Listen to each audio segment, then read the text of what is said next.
E.M. Bound, Preacher and Prayer, Part 2. But above all, he excelled in prayer. The inwardness and weight of his spirit, the reverence and solemnity of his address and behavior, and the fewness and fullness of his words have often struck even strangers with admiration as they used to reach others with consolation. The most awful, living, reverend frame I ever felt or beheld, I must say, was his prayer. And truly it was a testimony he knew and lived nearer to the Lord than other men. For they that know him most will see most reason to approach him with reverence and fear. William Penn of George Fox. The sweetest graces, by a slight perversion, may bear the bitterest fruit. The sun gives life, but sunstrokes are death.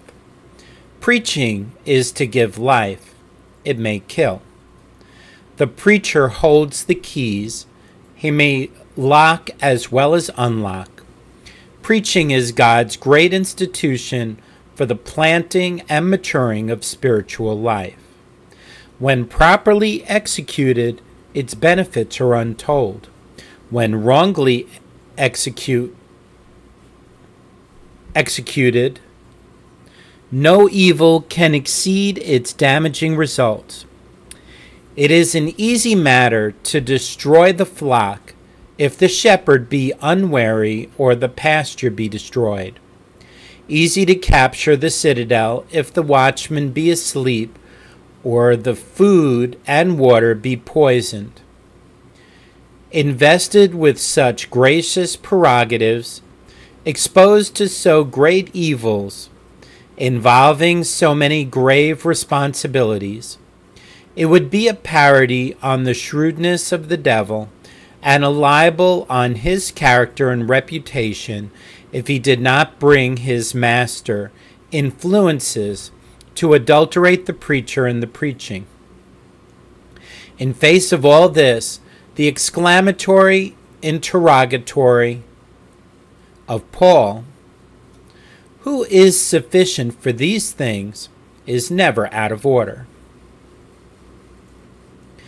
Paul says, our sufficiency is of God, who also hath made us able ministers of the New Testament, not of the letter, but of the Spirit. For the letter killeth, but the Spirit giveth life. The true ministry is God-touched, God-enabled, and God-made.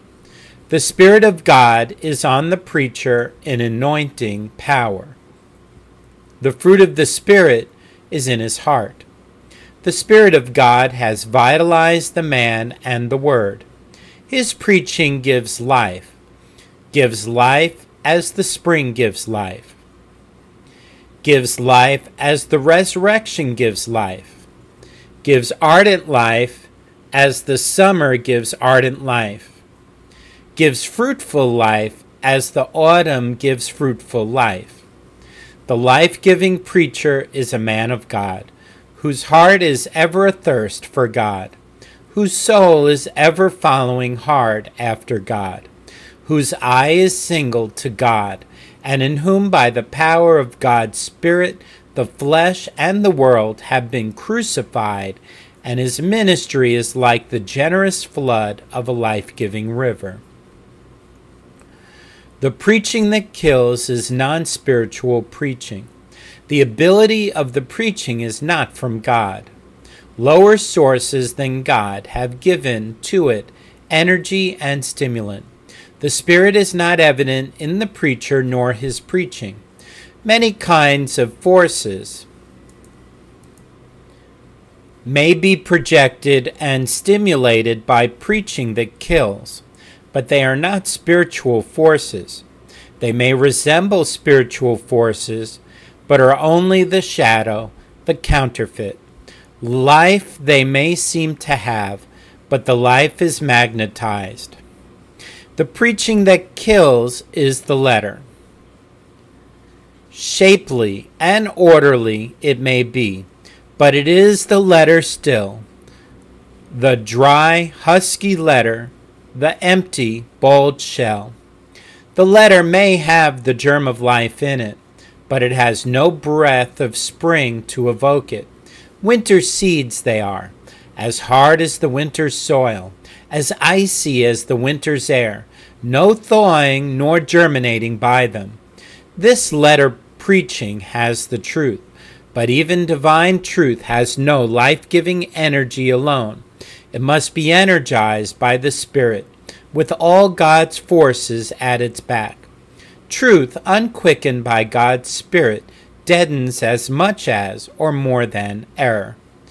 It may be the truth without admixture, but without the Spirit, its shade and touch are deadly. Its truth, error. Its light, darkness. The letter preaching is unctionless, neither mellowed nor oiled by the Spirit. There may be tears, but tears cannot run God's machinery. Tears may be but summer's breath on a snow-covered iceberg. Nothing but surface slush.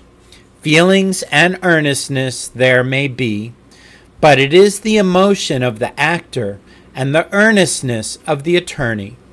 The preacher may feel from the kindling of his own sparks, be eloquent over his own exegesis, earnest in delivering the product of his own brain. The professor may usurp the place and imitate the fire of the apostle. Brains and nerves may serve the place and feign the work of God's Spirit. And by these forces the letter may glow and sparkle like an illuminated text. But the glow and sparkle will be as barren of life as the field sown with pearls. The death-dealing element lies back of the words, back of the sermon, back of the occasion, back of the manner, back of the action. The great hindrance is in the preacher himself. He has not in himself the mighty life-creating forces. There may be no discount on his orthodoxy, honesty, cleanness, or earnestness, but somehow the man, the inner man, in its secret places has never broken down and surrendered to God. His inner life is not a great highway for the transmission of God's message, God's power. Somehow self and not God rules in the Holy of Holies. Somewhere all unconscious to himself, some spiritual non-conductor has touched his inner being, and the divine current has been arrested. His inner being has never felt its thorough spiritual bankruptcy, its utter powerlessness. He has never learned to cry out with an ineffable cry of self-despair and self-helplessness till God's power and God's fire comes in and fills, purifies, empowers. Self-esteem, self-ability in some pernicious shape has defamed and violated the temple, which should be held sacred for God. Life-giving preaching costs the preacher much. Death to self, crucifixion to the world, the travail of his own soul. Crucified preaching only can give life. Crucified preaching can come only from a crucified man.